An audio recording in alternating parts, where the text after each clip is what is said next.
Set! Welcome to the Dynasty Nerds Fantasy Football Podcast, where we discuss Dynasty strategy, rankings, and all things NFL. So get ready to geek out on fantasy football with your host, Rich Dotson. And welcome to the Dynasty Nerds Fantasy Football Podcast. I'm your host, Rich Dotson, here, my fellow nerd, Matt O'Hara. Hey. Hey, it's just us. No producer, no Garrett. Jared. Not here. Yeah, so if it's produced wrong, not my fault. I just work here. Yeah, exactly. As long as the check clears for 36 cents, then we're good. The mouse is getting the cheese. This is what happens when you let the talent run the show. We're back. So we're back. This week we're talking about the AFC West, arguably the best division in all football. Yeah. Arguably. Well, with this Watson news, AFC North is kind of no longer the best. Well, I concur. Yeah. So talking the AFC West, and we're going to dive into that right away. Before do that, we got to tell you about our friends at Prize Picks. Prize Picks, as the season gets closer here, we're going to have a lot more Prize Picks action because we, you can go on there, you can do some over and under, some prop bets on soccer, Major League Baseball, NBA is going to come back soon, college football, but we are NFL guys. NFL, we are. Yeah, that's what we talk about. So, there's one of the prop bets right now on Prize Picks is Gabriel Davis on the opener, 51.5 yards. Right. They're playing the Rams. I love the over on that. Definitely. They're going to have to throw the heck out of the ball. Yeah, which the Bills already are one of the number one throwing offenses in the NFL as it is. And Gabe Davis is only going to get to the 3,000 yards that everyone's projecting. If he gets way more than, he's got to be at 200 yards a game, right? That's one catch. Yeah. Yeah, that's one catch. So that's no problem. So that's 25% of what he's going to get in that game easily. Right. Yeah. So the Gabe Davis over 51.5 yards. They have Stephon Diggs at 67.5. And I'll probably take the over on that too. Even Josh Allen, 275.5. I'd probably take the over on that as well. He's going to be at least 400 in that game. 3 props. Boom. Gave it to you. Lock them up. Yep. All 3 of them. So that's what Prize Picks is, guys. And gals. It's a app right now, the number one app you get out there right now and make prop bets, right? So you get out there, you pick 2 to 5 players that you like. You take their over. You take the under. Maybe you're like, no, Gabe Davis won't do that. You take the under. You go up to 10 times your entry. And right now, use the promo code NERDS. They're going to match your deposit up to 100%, up to $100. $100. I'm like $100 at 100%. 100%, $100. Yeah, a lot of Benjamin Franklin's going out there. And on top of that, in the show notes, there's a Google sheet. You go down there, you put your information, and you sign up with the NERDS code, because the promo code is NERDS to get that. Got to use the code. And what we're going to do is enter you into our audit drawn, and on top of that, we're going to send you a Dynasty Nerds shirt. For doing a futures bet, though, correct? You got to make an NFL futures bet. Yep. Use the promo code NERDS. We'll know that you made the bet, and we'll send you a Dynasty Nerds shirt, the most comfortable shirt in the world. Matt's rocking the Chargers one. Yes. Looking good. The Rams, Chargers, it could go either way. That could go either way. Yeah. You're right. That could go Rams or Chargers. I got this standard gray, old school one on there. But we have about 20 NFL teams on there. You put your couple teams on there that you want, and we'll send you one of those and your size. It's in the Google sheet. This one, by the way, one of my new faves. Is it? As soon as I put it on, it just felt like the glove. Yeah, it felt like me. I haven't put one of those in my closet yet. Yeah. I literally need a whole new shelf for my Dynasty Nerd shirts. I do have a whole new shelf just for my Dynasty Nerd shirts. Because I need to get the Raiders one rocked. I want the Jets one. Dude, the Raiders one is slick, man. You like it a lot? Yeah. Oh, I can't wait. Yeah. You can have one of these shirts too. Now you can buy them on the site. Now I know all the new shirts aren't on there. I found out it's my fault because I haven't put the quantity on there. I'm going to do that probably by the time the show's out. So you can go on there and buy one if you want. Or you just get one for free by putting $10 in Prize Picks. And boom, you got a free shirt. And you're going to win some sweet cash. Sweet cash. Sweet cash. Someone gives me $1. I'm like, that's pretty sweet. Sweet cash. Yeah, that is sweet cash. My kids would even take a nickel. You know what I mean? Oh, yeah. They'll scrounge around in couches and stuff sometimes. I had my kid work this summer, and he made $70 for the week. He's like, Dad, I'm rich. I'm like, yeah, can I borrow $70? Like, give me that money back. All right, so let's jump into some of these teams, shall we? Let's do it. Let's kick it off with the Denver Broncos. At quarterback, they have Russell Wilson, Josh Johnson, Brett Rippon. At running back, Javonte Williams, Melvin Gordon, Mike Boone, Demario Crockett, who just tore his ACL, so he's out for the year. Who did? Demario Crockett. No, what's his name? Tim Patrick just tore his ACL. So did Demario Crockett. Did he really? Both of those guys? Literally on the same day. How did I miss the other one? Jeez. They are snake bit at that position, aren't they? They're a little bit, yeah. He was KJ Hamler last year. It was Cortland Sutton year I think they before. signed Max Borgi. Okay. I think today. The running back out of Is it? You know. Yeah. The pass catching running back out of, was it K-State or where? No. Yeah. The white guy. Where the heck was it? Whatever he was. He not was very good. the guy that got like Undrafted. 80 catches a couple years back. At wide receiver, they have Cortland Sutton, Jerry Jeudy, Tim Patrick out for the year. Out for the year. With who else? Jordan Matthews tore his ACL today too. Get out of here. Oh, I think we talked about that team, so we'll get to that. Never mind. Yeah. Tim Patrick, KJ Hamler, Kendall Hinton, and Seth Williams. So I'm going to make a move there. At tight end, Albert O, Greg Dulcich, Eric Tomlinson, and Eric Selbert. And they also have a new head coach. New head coach, absolutely. Nathaniel Hackett there. Coming over from Green Bay. Yeah, you like him? Do I like him? I mean, I think he ran a good offense there in Green Bay. I don't know that he called the plays, though, right? It was the head coach that was calling the plays over there. So we'll see what he actually brings to the table. Got Aaron Rodgers back-to-back MVPs. And you got to remember, too, when he was used the OC with Jacksonville, and he got the best out of Blake Bortles that one year. Like, Blake Bortles played well. Didn't they made it far, didn't they?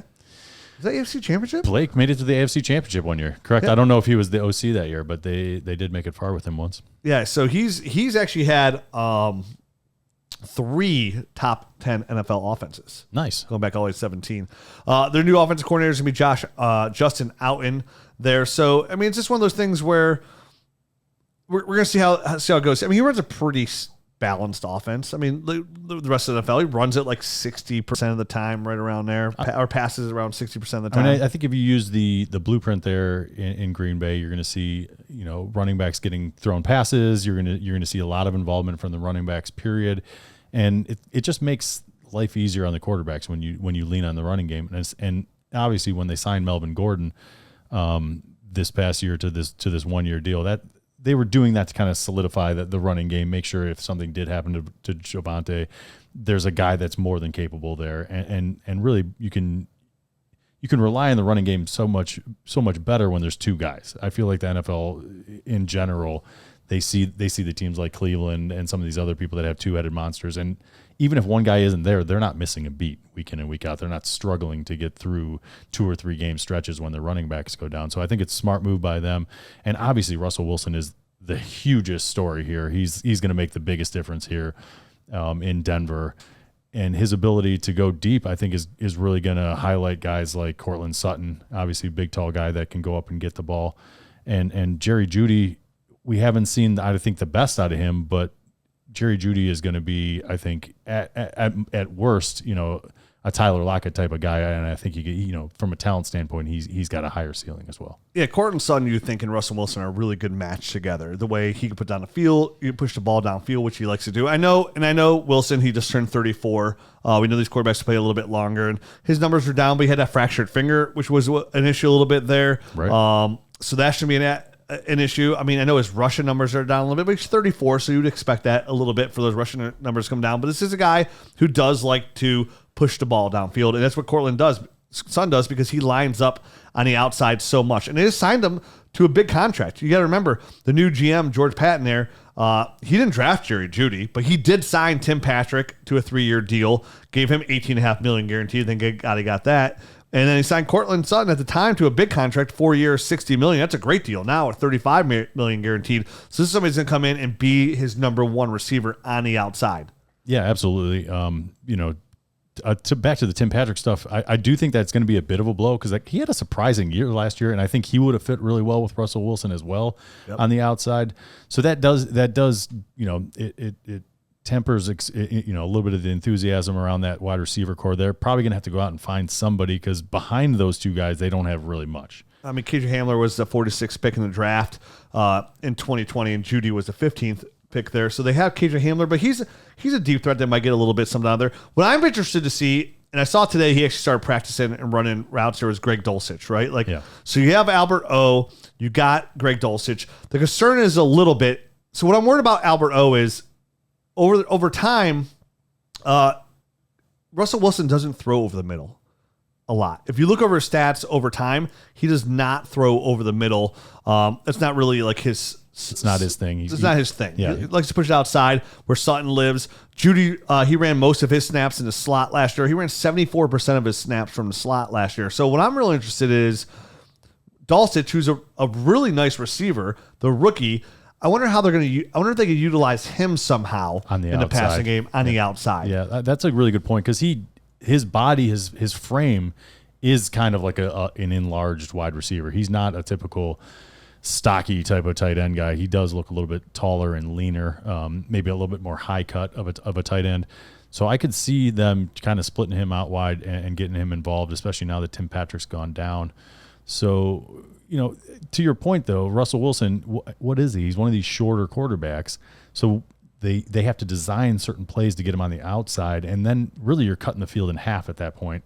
And working with one side of the field, and sometimes the middle gets left out. You know what I mean? Because that's right dead in this. That's dead center. That's right where all the pile up is in front of a guy that can't see over it. We've seen that with Baker Mayfield here in Cleveland, where that can get a little bit muddy, and Russell's really good at moving around, but it does sometimes limit the kind of throws that you can make to downfield stuff or kind of check down stuff right in front of you, which is off to the side, to your point. Yeah, it kind of threw me down a little bit on Albert O a little bit. Like, there's a lot of hype out there.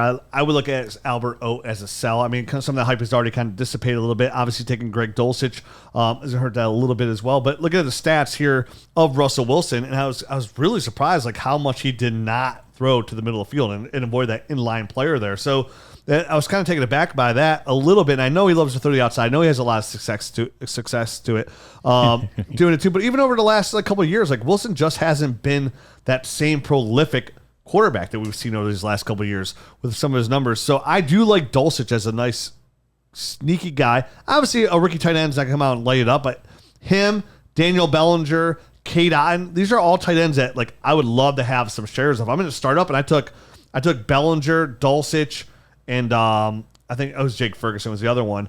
Like I grabbed all these guys. Ferguson's not a bad one either. I mean, I know we're not on the East anymore, but Ferguson's a nice guy because obviously Dalton Schultz is on his franchise tender, and he hasn't, he wasn't signed to a long-term deal, and then they went out and used a 4th-round draft pick on him. So that could be a good sneaky guy anyway there in Dallas.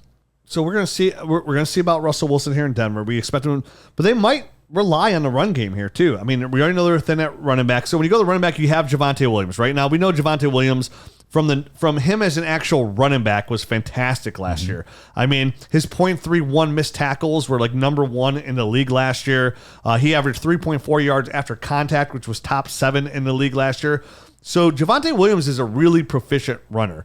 And we know that, and he's great when he has the ball in his hands, but it's just how many times he's going to get that. You mentioned they re-signed Melvin Gordon. He's making $2.5 million this year. They signed him late, like it was like around April 26th. Yep. And if you look at the numbers last year, and I don't think it's going to work out this way, Javonte Williams and Melvin Gordon each got exactly 203 carries. Now, Javonte was a little bit more involved in the passing game. He saw 53 targets compared to Melvin Gordon's 38, but you got to remember, Melvin Gordon was pretty efficient last year. He was a solid running back too. And we mentioned this a couple of shows ago. Like I do expect that to probably shift a little bit where it'd be more of a 60-40 kind of split there. Maybe a little bit of the Nick Chubb, Kareem Hunt usage there. And I'm wondering how they're going to do that. Definitely with Javonte being a little bit more involved in the passing game last year. But again, new coaching staff, new offense. We'll have to see how this plays out. We talk about there's so much turnover, there's so many different coaches. We were talking about this last episode as well. When you have new coaching staff, like it's easy to say, well, they did this last year, they did that. That's all out the window because they have a new quarterback, they have a new offense, new head coach. It's all going to be a little bit different.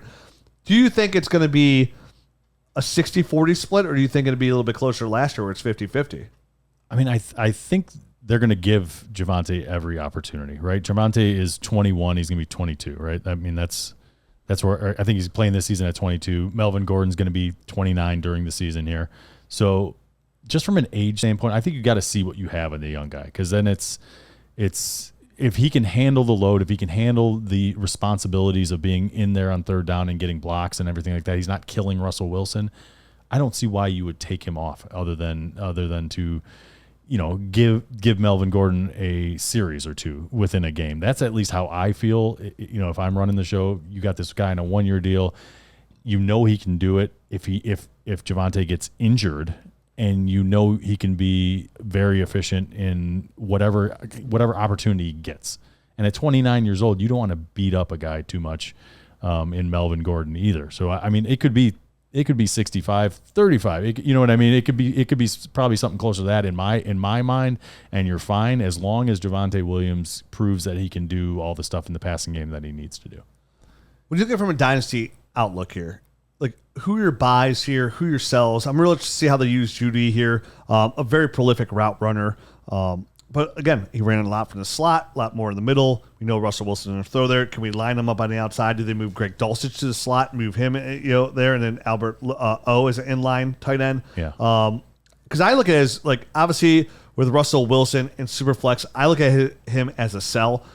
More so when they do the ownership transfer and he does a big contract at the end of the year. I think I would look at Russell Wilson as a sell. I would just try to get younger there at 34 because I'm curious how this is going to play out in Denver. But then it could be a bad move because of the air there. It can push the ball downfield.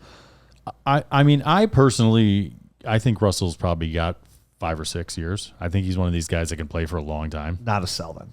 No. I think he's going to end up playing for a while. Yeah, you're right. In my opinion. In Superflex, that'd be a bad sell. That's an opinion. You know what I mean? Like, who knows? He could end up crapping out after 2 or 3 years, but I just don't see that being in his personality. He's a grinder. You know what I mean? You see him working all the time.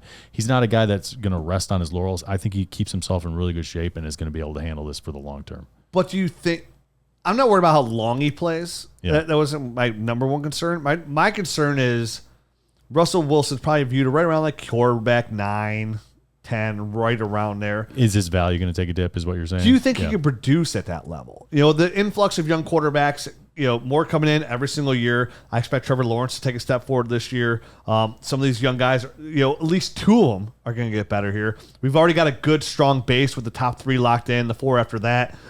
I mean, I feel like Russell Wilson's would be more that low-end quarterback 1 to high-end quarterback 2, and you might still be able to get that good quarterback 1 value. And I'm really interested how they do run this offense because we don't know yet. Is it going to be a run-first offense? It's another reason why I think Javonte Williams is a sell, which you think, again, that's crazy, Rich. He's too prolific.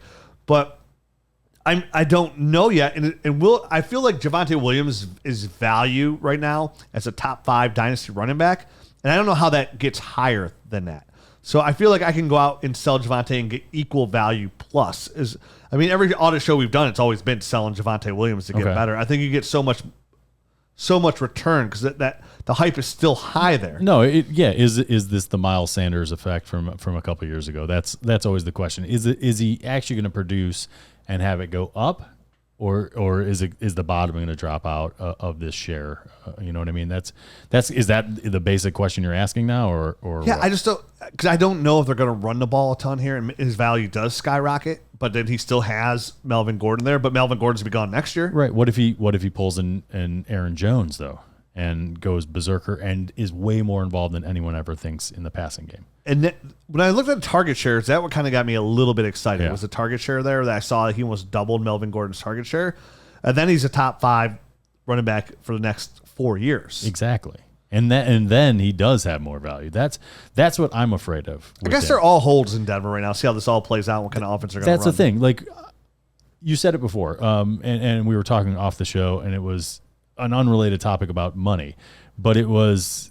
you're not actually losing money. You know what I mean? Yeah. Like, you're not losing anything by holding on to him because you've only put in what you got. I mean, you drafted him with a first-round draft pick. That's your sunk cost. Right now, you could get more. So that's a what-if type of thing, but you're not actually losing anything if you bought him at a 1 and then it went up and then you sell him eventually at a 1. You didn't lose anything, and you got all the production in between. So to me, he's a hold. I'm gonna ride this kind of wave here, and if 2-3 years from now he has produced some, I still think you'll be able to get the 1 back, and then you're equaling out, and you got all the production. So I was thinking 1 plus another running back. Sure. Or like if I get 223 first, puts me in position to get one of these strong running backs coming out next year to replace, and then another running back. Like, but there's a point where you need that boom of production. You know what I mean? And that's why people are so hot to get him, and that's why to me he's a hold because he's one of these guys that I see hitting that crest, and for me that makes him a hold. That does not make him a sell. I see the path for him to get there. Yeah. Again, it's just I wonder how it's all going to play. Like, are they going to rely on the run? Are they going to pass? How much share is he going to? We'll see. ability to break off big runs, his ability to grind out, in between the tackles and catch passes. There's not much he can't do as far as fantasy football production and just from a coach's standpoint, like him staying on the field. There's no reason to take him off the field. Yeah, I'm probably wrong here. So for me, Javonte is a guy that I just feel you don't sell right now because I think he is going to hit that bubble. That he's gonna ride that wave. I can't help myself, man. I always try to. I understand. I continually sell these running backs. I understand the philosophy. Such a short-lived area. Like, okay, we're about to jump into the Chiefs here, right? Sure. Would you sell Javonte Williams for Clyde Edwards-Helaire and a 23 first? Say it's middle of the road team. No, I get it. No. So I'd be very tempted. I'm very tempted, but no. It's risky business. It's risky business. Hey, I'm going to have no problem putting some socks on, some sunglasses, a white shirt, and sliding across that doorway. And I like Clyde Edwards-Helaire too. I think he's going to do good things. Real good things. I just think you're going to get more actual production out of Javonte Williams. We're going to find out here in a couple months. We are. So let's jump on to the Kansas City Chiefs, shall we? Yes, sir. Quarterback, Patrick. Oh, go back. I do like Greg Dulcich a lot in that offense. Yeah. No, I think he's got a ton of upside. Albert O is a big, fast guy who's done a couple of good things. He was never a guy that like overly excited me though. Tight end 11. Yeah, sure.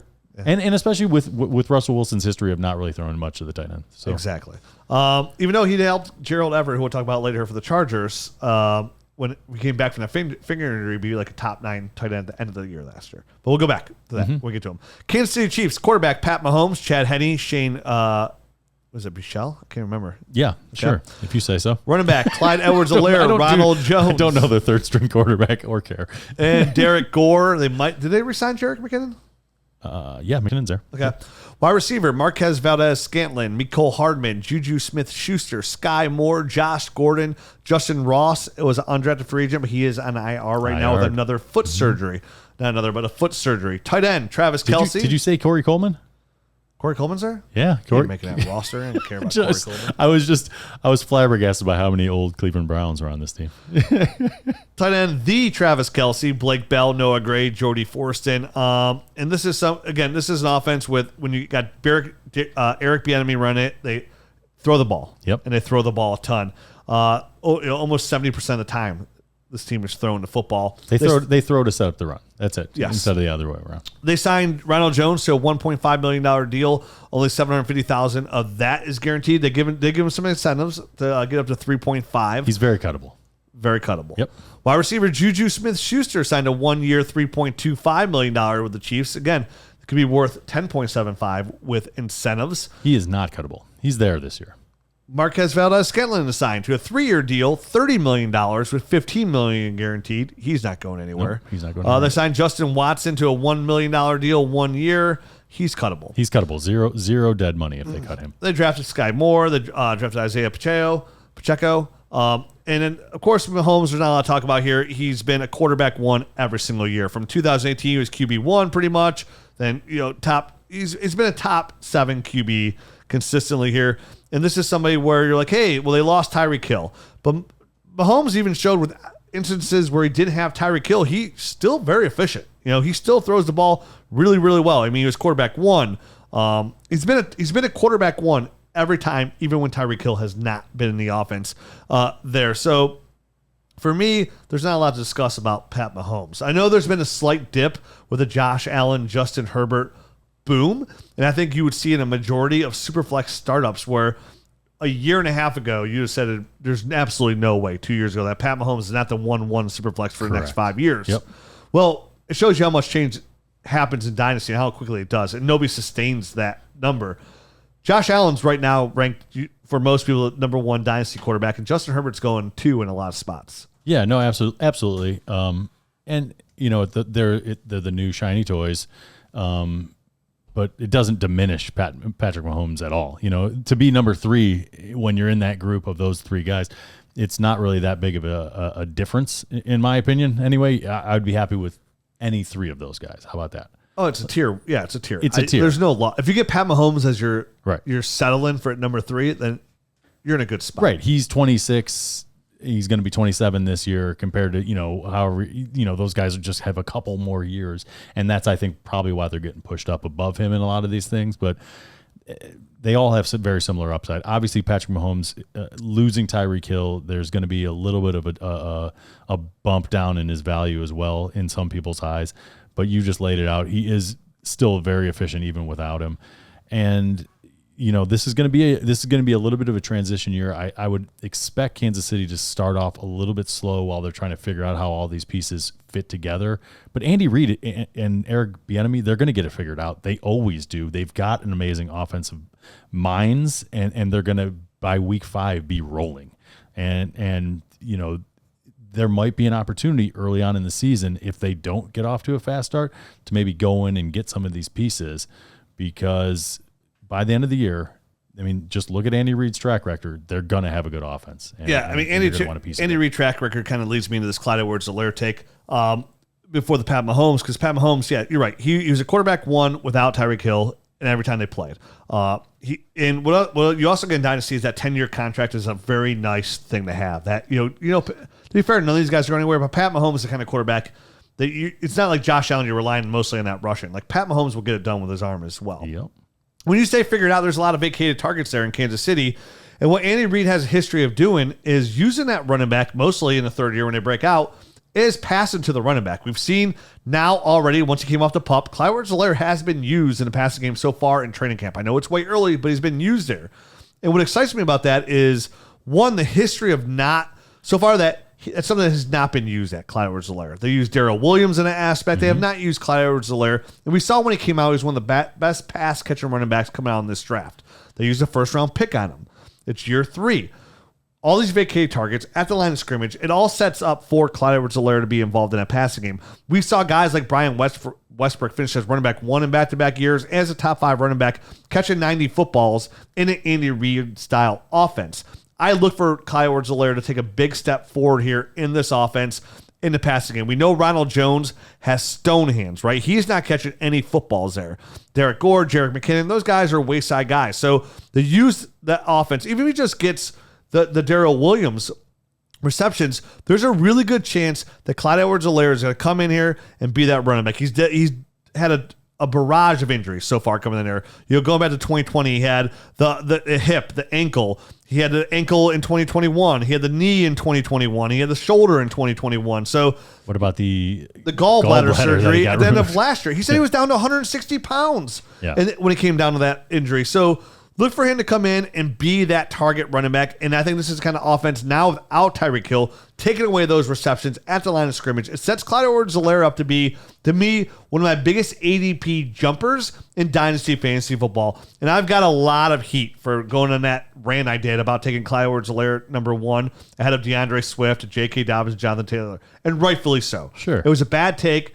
It was no bueno. But listen, if Derrick Henry could break out 3 years later and become the best fantasy football running back in the NFL, so can Clyde Edwards-Helaire. Just as much as I ran on that guy, I'm going to run on this guy to do better. And I think Clyde Edwards-Helaire is in line not only get the carries, show that be a runner in between the tackles and outside the tackles, but also be involved in that passing game. I think he will get the usage needed here, because I think Ronald Jones is just a piece. I think Clyde Edwards-Helaire get the usage to give you those running back 1 numbers and make all those people that listened, that were mad, finally happy. I don't think Andy Reid is gonna look at Ronald Jones's tape and be like, I can change this guy. He's gonna be a pass catching back for me, because he's just not. He hasn't been ever. I mean, he wasn't good at it in college. He wasn't good at it anywhere he went, or anywhere in Tampa Bay with whoever was throwing him the ball.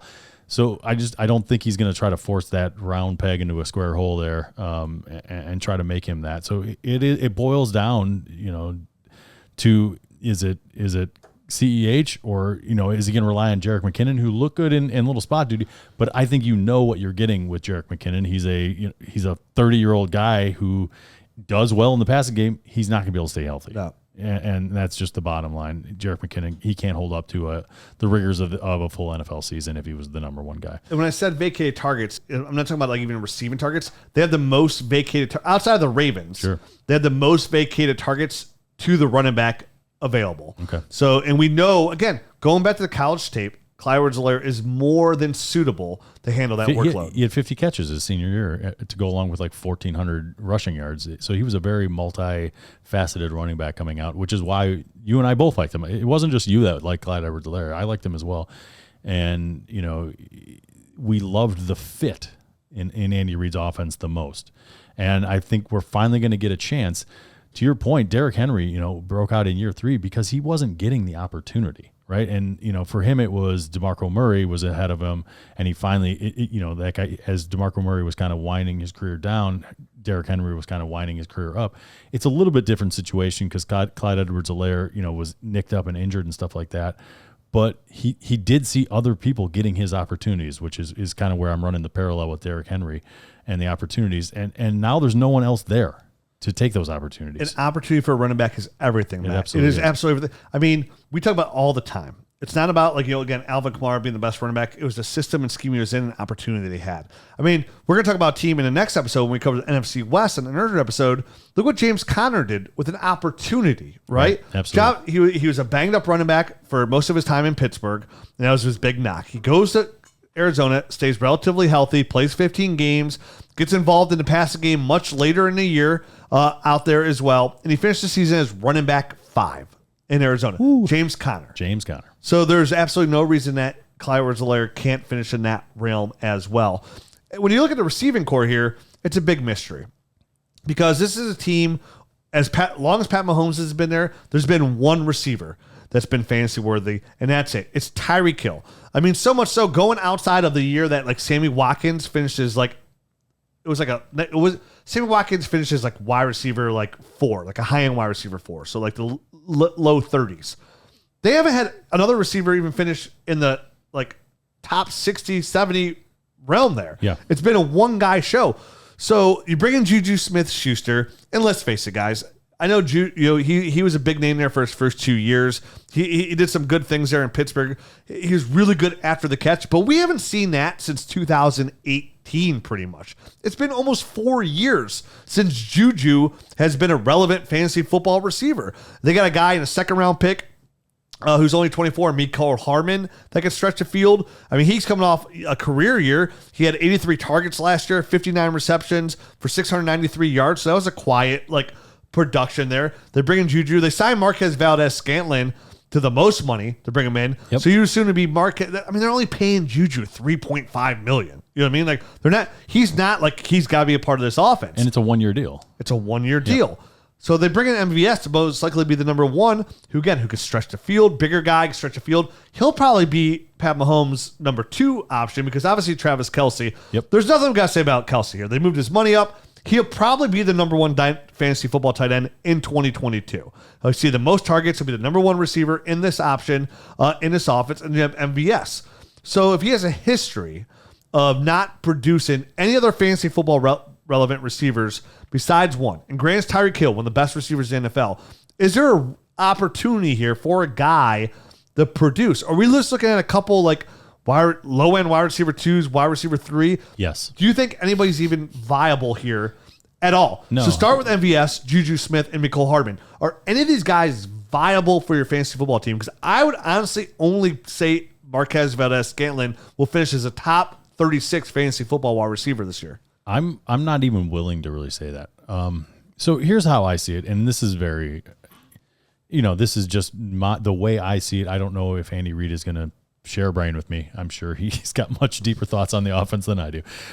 But you break out Tyreek Hill into kind of 3 different facets of what he does, and it's Marquez Valdes-Scantling's going to be the guy that runs fast and goes downfield. That was a part of Tyreek's game, right? Yeah. And then you had all the jet sweep stuff and all the stuff close to the line of scrimmage and explosive stuff where you can get him the ball close and he can make a play. And you're hoping Mecole Hardman can kind of fit that role as the guy that is the next fastest guy probably, on the team. Him and Marquez Valdes-Scantling are both fast, but I think Mecole Hardman's probably a little quicker and fast. You know what I mean? So he's a little bit closer to that, to the Tyreek Hill, can do some of the jet sweep stuff and some of that. And then there's Tyreek Hill was a technician and can run routes. And I think that's what Juju is. I think but he's slow, and obviously he's not going to be quite as quick in and out of breaks, but I think he can separate still a little bit, and he's good in and out of breaks. So if you broke a Tyreek Hill into 3 guys, I feel like you've got him. Unfortunately, for fantasy purposes, that's going to break up his production into 3 guys as well. So I'm not sure any of the guys are going to be very viable. I know Travis Kelsey is still going to be Travis Kelsey, and they're going to get the running backs involved. I have a hard time envisioning, a week in and week out basis saying, I feel good about putting Marquise Valdez-Scantling.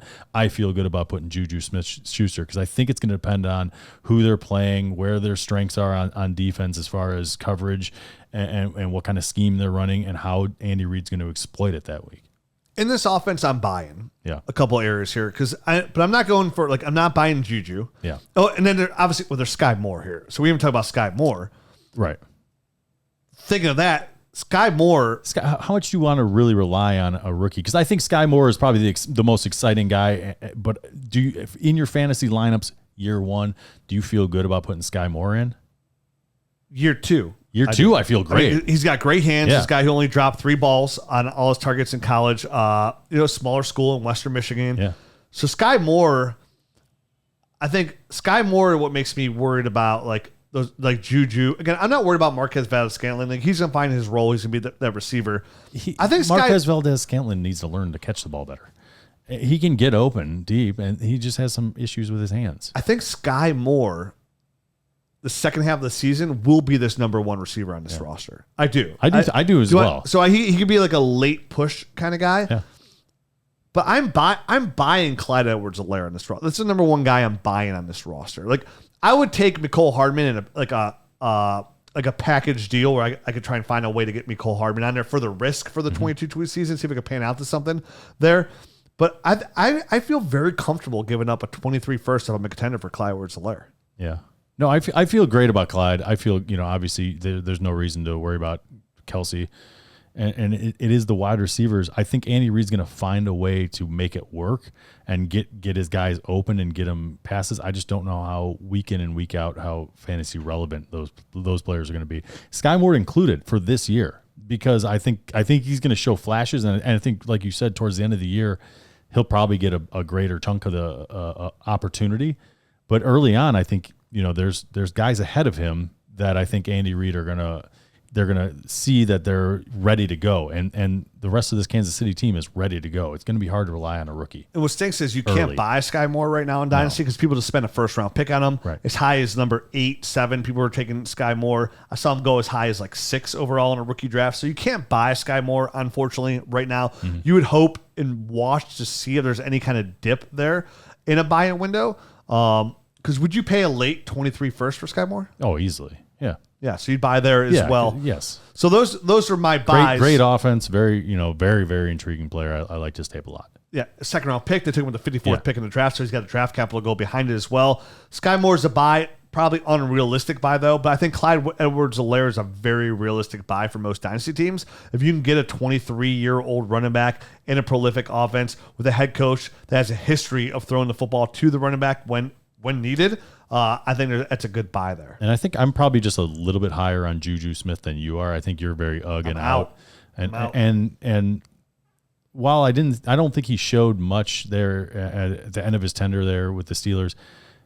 I honestly think Patrick Mahomes is one of these guys that can elevate a guy. You know what I mean? And I'm going to rely on that a little bit to say I at least think Juju can get open enough that Patrick Mahomes can do some things with him. We'll see. I mean, there's some of his route running got a little lazy for me there in Pittsburgh. Some of it, his drops got a little bit too excessive for me there in Pittsburgh. There's just a lot of things I didn't like the last couple of years out of Juju. I mean, I've been preaching on this podcast for multiple years when he was in Pittsburgh why I didn't like it. New opportunity sometimes breathes some life into guys. You know what I mean? I know, but dude, he was playing for that contract. He constantly thought he was going to get that big contract. It wasn't like he wasn't playing for that he was playing for that contract. So when a guy hasn't done it to me for over for basically almost 4 years and that's been playing for this contract, to me, if you can get him on the dip though, because he hasn't done it for 4 years, I don't see the long-term dynasty value. Yeah. Here's the thing. The only thing I would buy Juju is a second. I would not buy him for a second. I would not. Late second.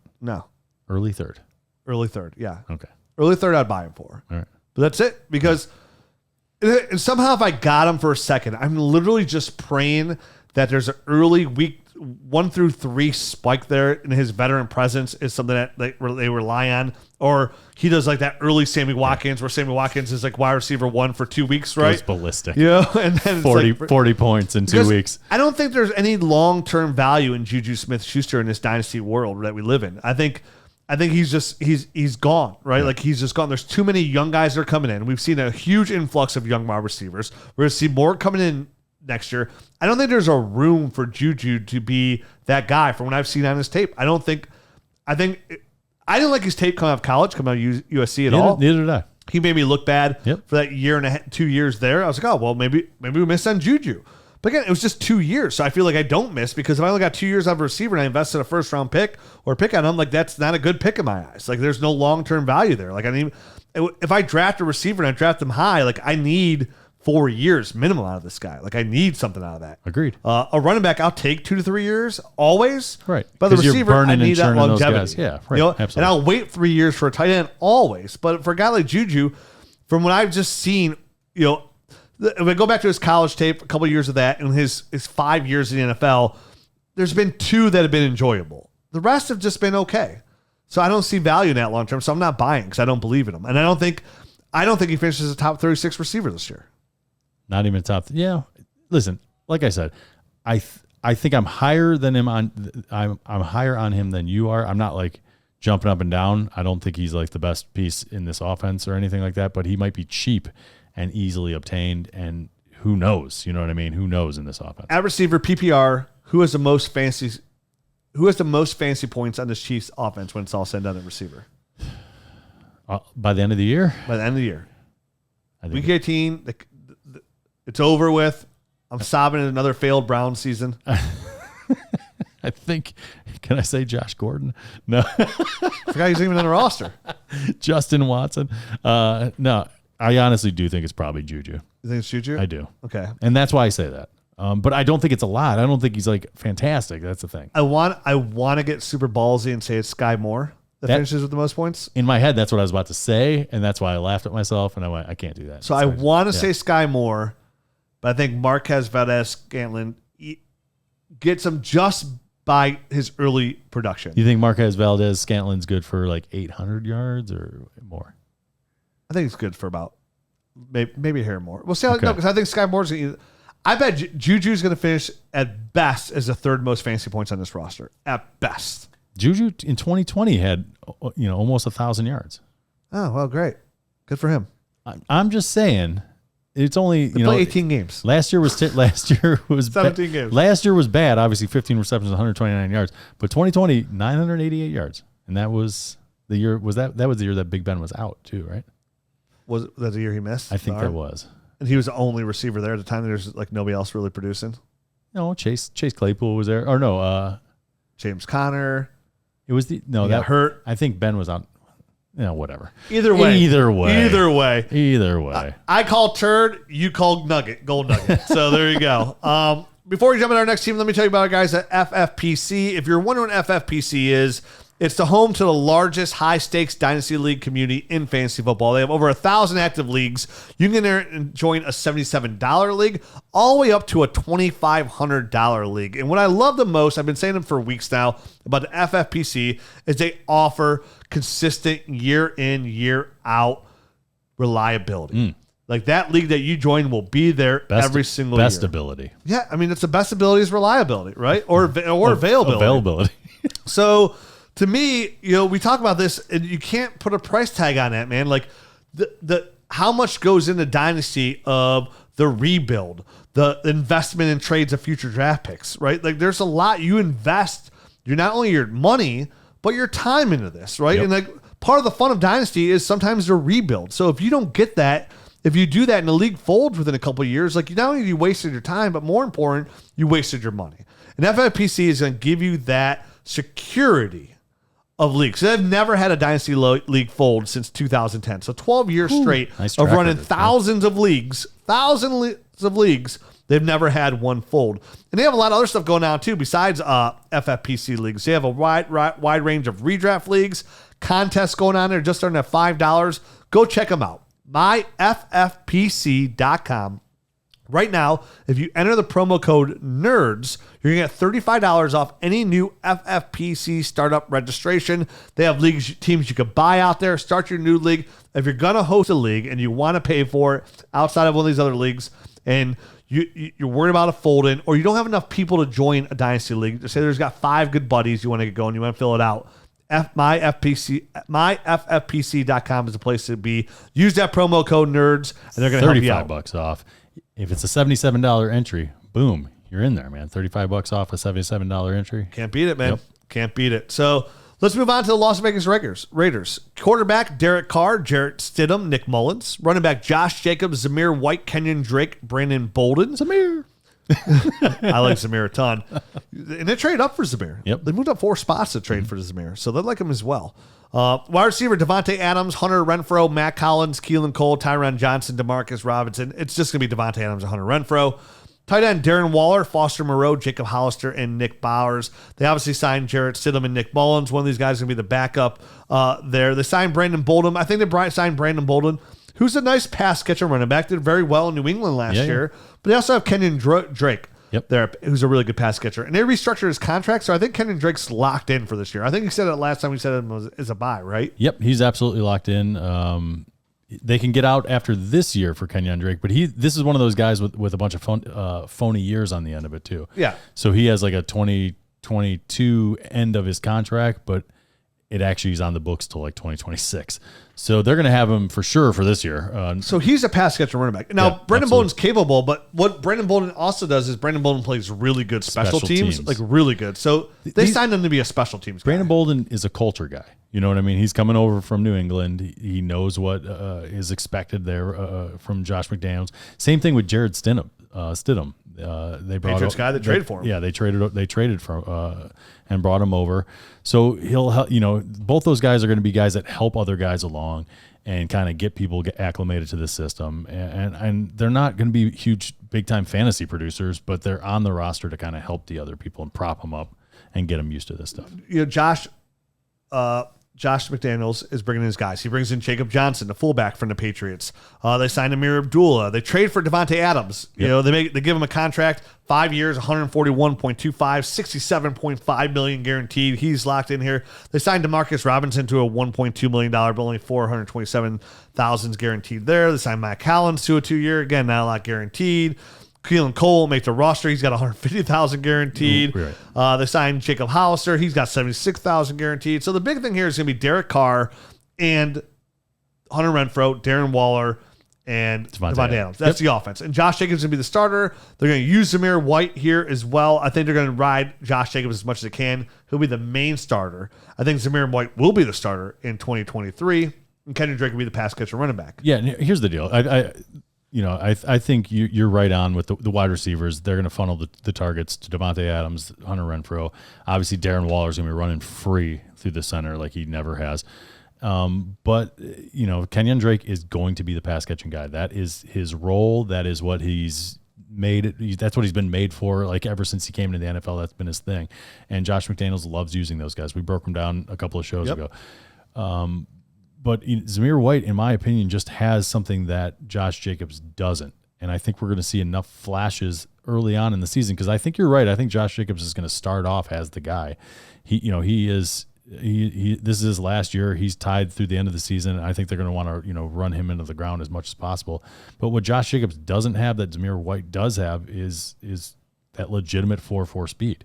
And Josh Jacobs came out, he was closer to a 4.6 guy. He doesn't have. He's a bruiser. He likes initiating contact and beating dudes down, but he's never going to break a big run just because he doesn't have that top gear that we saw Zamir White have on film. But then he backed it up at the combine when he ran that fast number. So I think it is a matter of time before Zamir White kind of takes over and they see too many good things out of this guy, and I think by the end of the year, he is the starting running back for the Raiders. I don't think that's till next year. I don't think Zamir White is going to do much this year at all.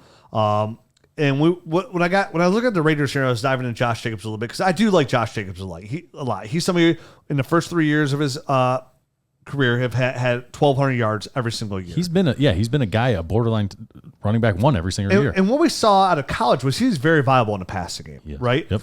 And when you mentioned, and I want to look at that because I know you said the thing about Kenyon Drake and Josh McDaniels likes to use that pass catcher running back, like, oh, this is the guy.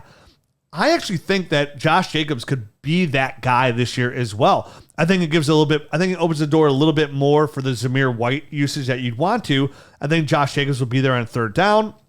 We saw last year, he set career high in targets. He had 64. Josh Jacobs caught 54 balls for 348 yards. So that was pretty good for him. Mm-hmm. And I know some of that was when Kenyon Drake got hurt. Yep. But we know he's viable. And that was something we were kind of yelling for since year one of Josh Jacobs' career, right? Like, why isn't he used more in the passing game? Why aren't you using him? Used a little bit more last year, had a very solid year. We know Josh McDaniels' history here. So I think there's a really good opportunity here for Josh Jacobs to be somewhat of a sleeper. Like, I know Miles Sanders is on my list of a guy who I think is going to put up way better numbers than he did last year.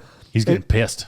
He is pissed. He's had a really good training camp so far, too. Really good. He's broken off some good runs. Another guy who could be viable in the passing game there. Everybody's all jumping on Kenneth Gainwell. It's going to be Miles Sanders. But for me, Jacobs... Agreed. Go ahead. A guy he's out the door after this year, I think he has a chance to put up running back one numbers this year if he's used in that passing game. If he can build off those 64 targets he had last year and come back in with those 54 receptions, just give me that. And what I think Devontae Adams, Hunter Renfrow, and Darren Waller could do as a group, I think that will help open up that run game a little bit more too. I think Josh Jacobs is in a really good spot to have his best fantasy football season to date. And I think most of that's going to rely on the passing game. But where you were pushing the Kenyon Drake narrative, I kind of want to push that a little bit more towards Josh Jacobs this year. That's where I would predict this goes. I think that PPR usage will put him into that category. Not now, albeit maybe it's a low-end running back one range. But I think the targets and the receptions will get him there. If he can get us what he always does, 1,200 yards, 50, you get those at 55, 60 receptions. That's mid-range running back one numbers. I mean, those are huge numbers. I think Kenyon Drake personally is just better at that kind of stuff. I know Josh Jacobs can do it. I think he's, in a pass-fail situation, he passes and can catch the ball well. He doesn't fight it or anything like that. He's not a Ronald Jones type of guy. But I think Kenyon Drake is just more natural at it. So I'm not sure that he'll get back to where he was last year when Drake was out. He could absolutely, he could shelve Zamir White. That's within the realm of possibilities in my mind. I'm just such a big Zamir White fan that, in my brain, there's no way it's not going to happen. But it is within the realm of possibilities that he gets 1,200 yards. I don't know that it's within the realm of possibilities for me that he's going to get 50 receptions with Kenyon Drake on the field. I think that's a healthy Kenyon Drake. I think Zamir White is clouding your brain a little bit. And listen, I get there too when you have players that you love. And I like Zamir White a lot too. And I do. I think he's a starter in 2023. I really do. It's just I don't think he's going to get enough usage this year to get there. I think he'll show flashes. He'll be pretty solid, but it won't be enough to get him off the field. Sure. And we know Zamir is not really viable in the passing game either. Well, we don't know that because they had James Cook and another guy that was just better. You know what I mean? And that is fair too. But I'm going to assume that for his rookie year, that's where it's going to be. Yep. The big question here with Devontae Adams, we know is prolific with him in Fresno State with Derek Carr coming out, leading all of college football in touchdowns here.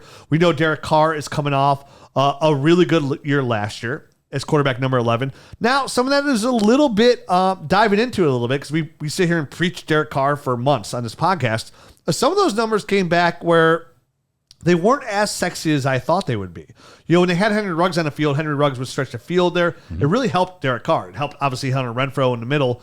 We know Devontae Adams isn't necessarily a field stretcher out there, but he's a dominant receiver. I think the three of them, with his route run of Hunter Renfrow, is going to really help them out as a total. But the second half of the season, Derek Carr, on a points per game basis, wasn't that great. He wasn't even a quarterback, too. I think it was, I can't remember what podcast it was, how many weeks ago, and I'm not sure if you were on it or not. We've been so back and forth. Summertime vacations. Yeah, a lot of vacations going on. But Derek Carr, I mean, when you look at this division, it's hard to say this, but Derek Carr is the worst quarterback in their division. Oh, yeah, for sure.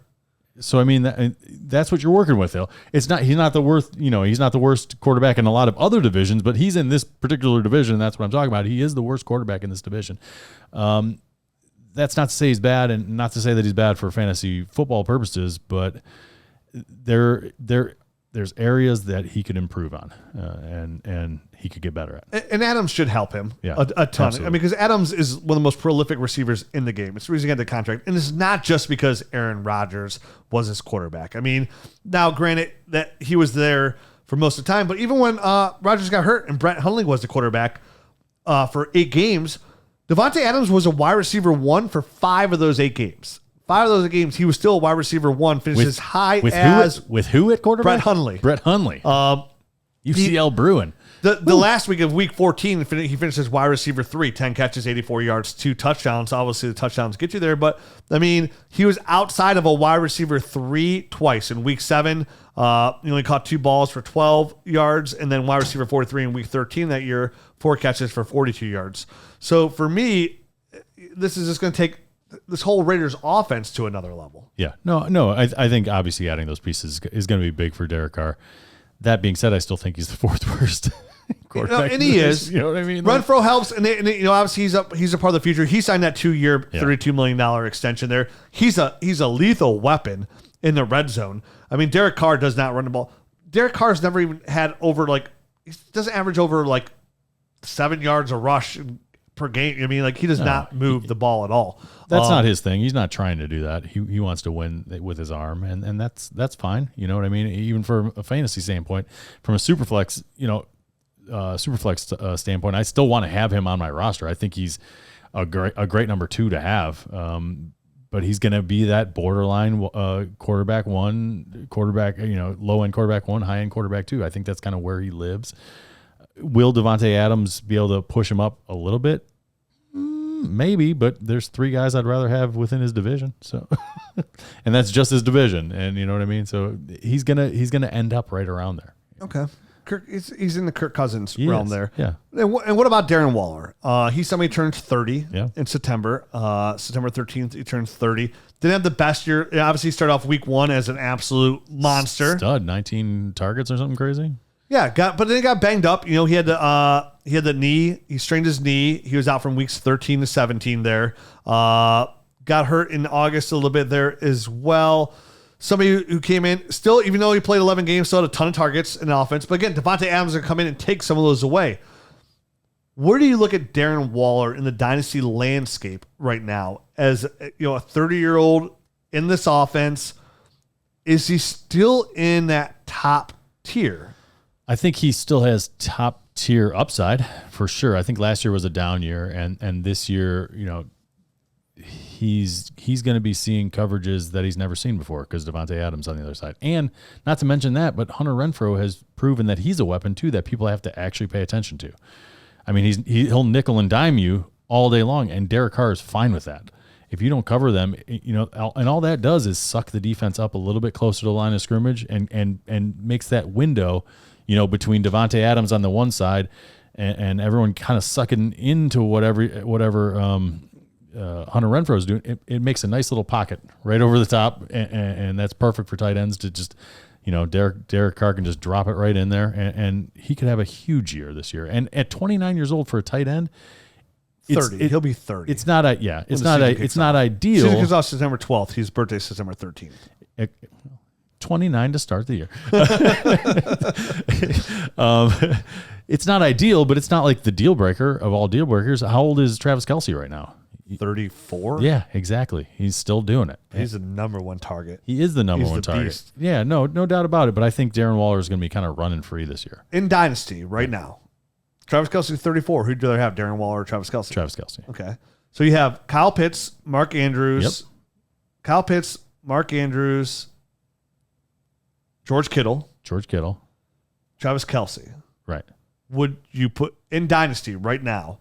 Superflex tight end premium. Darren Waller still a solid name. He'd probably be the 5th there. You put him 5th? Yeah. Over TJ Hawkinson?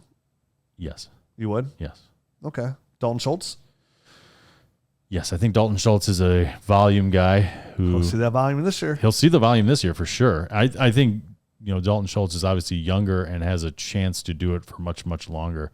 But Darren Waller, he's got almost a 1,200-yard season under his belt. He's got, another 1,146-yard season under his belt.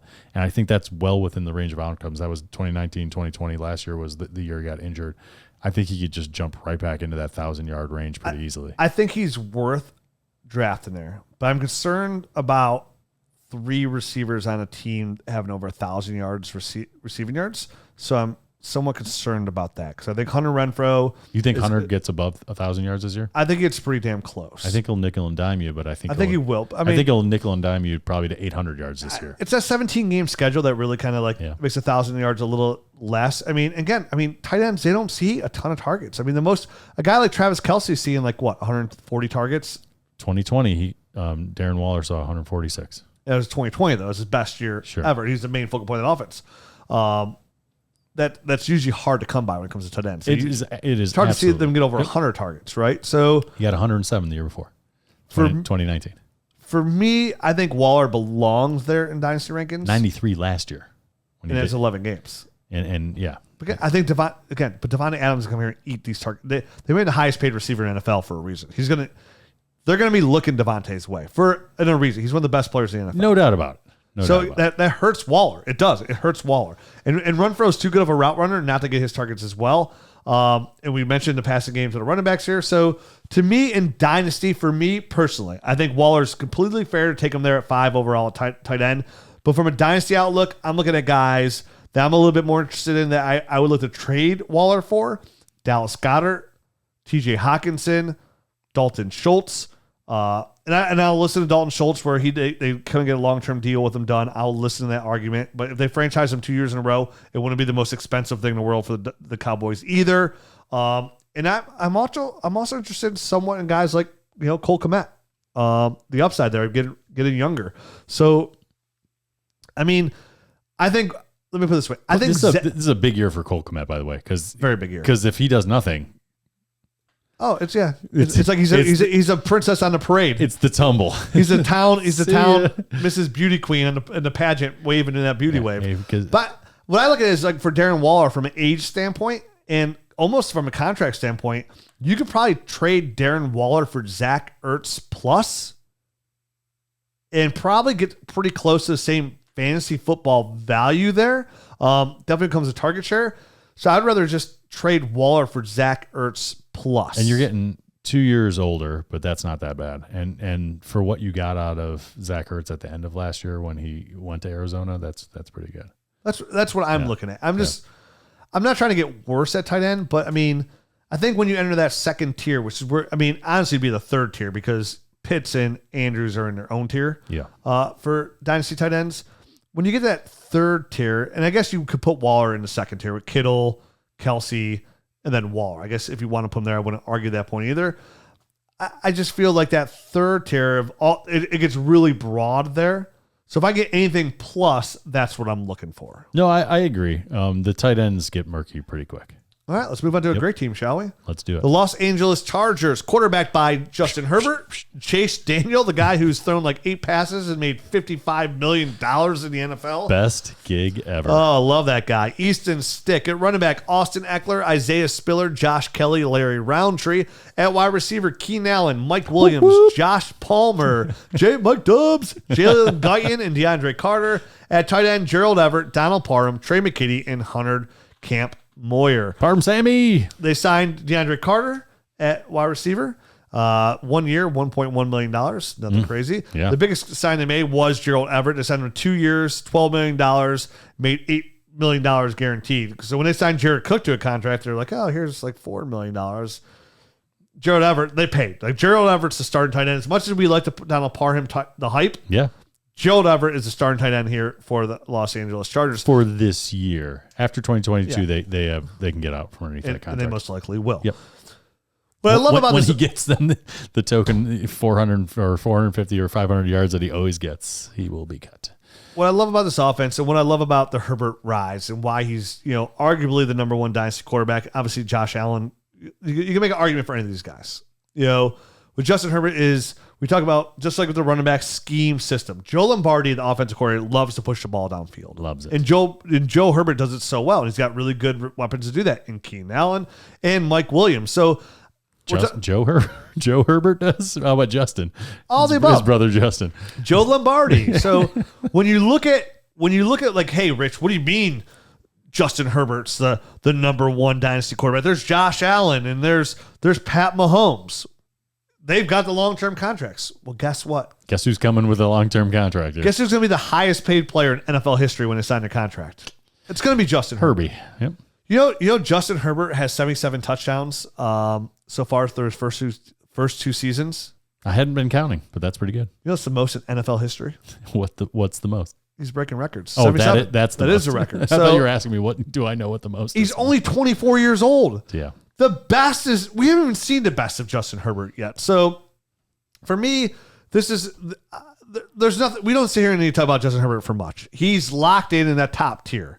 You know, what I would ask you, would you take Justin Herbert ahead of Pat Mahomes? Which would be blasphemy 19 months ago. Blasphemy indeed. Well, listen. Same tier, I know. So same tier. I know, and I understand we're splitting hairs here. But if you're on the clock right now and say you had a 1-2 and Josh Allen went 1-1, who are you taking in Superflex? Man, that is a tough one. But 24 versus 27. Yeah. I'm gonna let that math right there probably split the hairs for me, and I'm gonna go. I'm gonna go Justin Herbert. I would too. Yeah. As crazy as it is to say you're taking more Pat, I would take Justin Herbert number 2. Yeah. I mean, they both have great weapons. They're both in great offenses, and they both have they're big. They're, you know what I mean? They're both like 6'6", 6'5". They can rush the ball too and get you bonus yards in that department, which I think is kind of underrated for Justin Herbert. I mean, last year he got 300 yards and 3 touchdowns. The year before he had 5 rushing touchdowns. So he's a guy that can score in multiple ways. And like you said, 77 touchdowns. Holy crap, man! In just 2 years, those are historic type of numbers. These guys don't come around that often, and you know, you can't go wrong with either one. But I'll just take the 3 extra years. It's when when we push that narrative and we get to push back about these quarterbacks of taking these guys that have that first round pedigree is high in the rookie draft over the running backs and over these receivers, and you're like, oh, there's no way you could take them over that running back. This is why. This is the why. Because this is what you're shooting for. Because they're unobtainable otherwise. You're not trading for Justin Herbert in Dynasty Superflex. If you are, you're overpaying where you're probably going to hurt your Dynasty team unless you've done an awesome job at drafted. So you got to risk it for these kind of guys. And look at the team weapons you got around. Look at Austin Eckler right now. Still a top-end Dynasty football running back. He's right in his prime, 27 years old. Very good, obviously, in the passing game, but also still viable in between the tackles. You know, we're somewhat worried, like, even when they bring a guy like Isaiah Spiller, and Isaiah Spiller is going to be a good, not as viable in the passing game, but a good in between the tackles runner. Isaiah Spiller is really good getting to the outside edge. Mm-hmm. But even last year when they brought a guy like Eckler in, like we were like, hey, what can he do with the goal line? Like when they're getting inside that 10-yard, that 5-yard line. He had 12 carries last year inside the 5. He got 6 in. So he had 12 total. 7. He got 7 in. He had 12 total rushing touchdowns, 8 receiving touchdowns. So the dude just went berserk last year. I mean, he was the number 2 guy overall as far as, you know, PPR running back, 70 receptions, over 600 yards, and then he had 911, his highest total by far on the ground on 206 carries. And I look for that to carry over this year as well. Isaiah Spiller, a very nice prospect, but he's going to be the last guy. I mean, you're looking at what Justin Jackson did. When Justin Jackson got the opportunity, he was a very nice fantasy football player. He played, 2 games there? Got over 70% of the carries there. But he had 11 rushes. I feel like though everyone else there they're just guys. Isaiah Spiller is the most, you know, physically imposing and most physically talented guy that they have behind Austin Eckler. Right now he's running with the 2s, but they said they just put the pads on fully and he's starting to pop. Like big surprise, you know. So I think it's a matter of time before he beats out those other guys and is the number 2 option in this offense at running back. But I don't think that threatens Austin Eckler all that much this year in the short term. I do think he's a guy that can be viable long term in that offense, as far as, you know, Austin Eckler, next year he's 28, and that's really when the cliff is going to come for a guy like Eckler. I feel like 28, 29, like see you later, and then Isaiah Spiller is just kind of rolling right into the starting role. But I mean, I think that's a 2-year wait at most, and by then. See, I think with guys like Spiller, and I think what gets you pumped up about him is like, yeah, okay, when Eckler's done, it's like 2 years. In 2 years, they'll either then because this offense will still be prolific. Yep. Keane Allen will be gone at that point. He'll be like 32, so he'll probably be off the team. He'll probably still only be 28 because we always feel like he's older than he actually He just turned 30. He's right in the middle of that 4-year, $80 million deal. So in 2 years, it'll be over with. He'll be gone. It'll be Mike Williams and whoever young guy they draft to take his place. Right. And they'll probably they probably won't draft the guy. This will be the team like, ooh, who the Chargers taking, right? And like, yeah, Isaiah Spiller's there, and you always get excited about it. But then they draft a guy like Breece Hall in the second round. Right. Like, how we are about Michael Carter, and then Spiller's never there. I think Spiller only reaches his potential kind of when if Eckler goes down. Yeah. Just as much you like Justin Jackson or Josh Kelly at that standpoint. So, there was a little boost to Spiller when they're like, oh, we got a couple carries with the ones here like the other day in training camp. If there's any kind of boost to Spiller's name, and I know he's a good dynasty prospect, we were talking about him.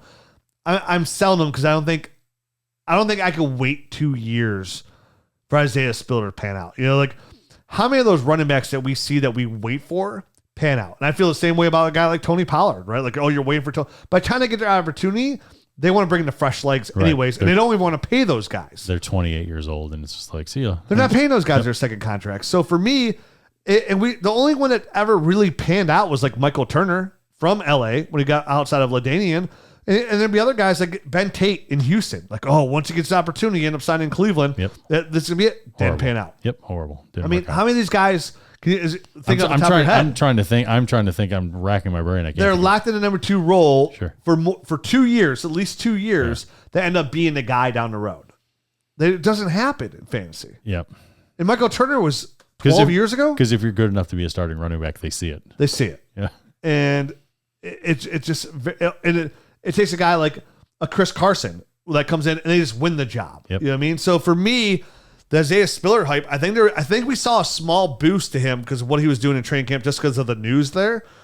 If I can get a 23 second, that's probably a little bit higher. Definitely if I get Eckler, probably a little lower. I'm selling for that. Like I'm selling Isaiah Spiller. I don't think, bar an injury, that there's a long-term dynasty value here. I don't hate that, but there is a part of me that thinks he could be the guy long-term. So at the same time, but like you said, you are going to have to wait a couple of years, in my opinion. So, is it worth it just to cash in your chips and get a fresh legs? Probably. And the problem is you probably took him with a high second, so it doesn't really make sense there. So I'd want more than 20. Actually, no, I wouldn't sell him for a 23 second. I just took him for a 22 second. Even though 23 is going to be a little bit more valuable. Right. That's what I was thinking that you would want to do that because it's just a better draft. If I could pick you up, let me say this. If I can get a 23 second and a 24 second, if I could double down with 2 seconds there, they give me 4 seconds over the next 2 years, I would do that. Sure. Let me put it that way. Because again, it's playing fantasy football, and especially dynasty fantasy football for as long as we have, going on close to 20 years, I try to treat it somewhat kind of like when you sit at the poker table. Like, what do I see? What are the odds? What are the history here? And history tells me that it's going to be really hard for this to turn into a high-end dynasty asset. Though what he would need is Eckler to get hurt, hitting the ball out to get him out from under there. Right. At the receiver position, we mentioned Keane Allen, very solid. He's turning 30. We know there's a small drop-off once you hit the age of 30, always for the receivers. Mike Williams signs his extension, 3 years, $60 million. So the question really is, like, who's going to be that number 3 guy? Last year, they were really close in targets with Guyton and Palmer. 33 catches for Palmer, 31 for Guyton, but Guyton had the 448 yards. I like Josh Palmer here as that third receiver to kind of step in if there's a number 2 that goes down to be that fantasy football relevant. I think he's the guy that has the most upside, even though he has just basically had 400 yards for the past 5 years, going back to college. But I do think he's the guy that has the most upside. And then at the tight end, again, I know there's nothing here. I mean, I know Everett looked pretty good the second half last year with Russell Wilson. Donald Parham is a nice buy. I think so. Stash. Yep, I think he's a stash because he's a touchdown waiting to happen anytime he touches the ball. Trey McKitty, former third-round pick, he hasn't shown us anything, so it's struggling a with good drops stash from what I hear as well. Yeah, he's no bueno here. It's going to be Eckler, Williams, Allen. Yes. In a prolific offense. Yes, and again, going back to AFC West as a whole, tough division, man. A lot of balls getting thrown around. Yep. So that's it for the show. I didn't mention this at the beginning of the show, but we are running a promo code for the next month, all the way up to kickoff. If you want to check out, get our next episode, for example, when we cover the NFC West and join the Nerd Herd, we're running a promo code right now. All you have to use the promo code football. And you're going to save 15% off all our platforms. You're going to get access to the film room, which we're going to start uploading all the 2023 rookies in here, which is all 22 film, by the way. The Nerd Score, all the tools that we have, and most importantly, Dynasty GM. I know I've been saying it for months, but all I do is ask you guys to try it out, and you'll see it's the best tool in Dynasty Fantasy Football. For the price of a cup of coffee, you can use that monthly. And when you're in season, it's got a trade calculator, it's got the league analyzer, it's got the player shares. Good stuff, man. It's got everything set up for you to succeed. We're going to put it all in the app here coming soon, which then will all be at the click of a button. The film room, the league analyzer, the Nerd Score, everything we have from rankings, everything will be in there for you, all for the price of a cup of coffee. Save 15%. Use the promo code football. Save that on here. Get ready for your Dynasty Fantasy Football season. Let us guide you, because here we go. In the season, use the tools. Once it's over, you want access to that film room and our rookie breakdowns fully. Got to join the Nerd Herd here for all of that. And, of course, our bonus podcast that are coming out every week, which is our next episode. Don't miss a thing in Dynasty Fantasy Football. Join the Nerd Herd today. Promo code football. Sounds good, man. Adios.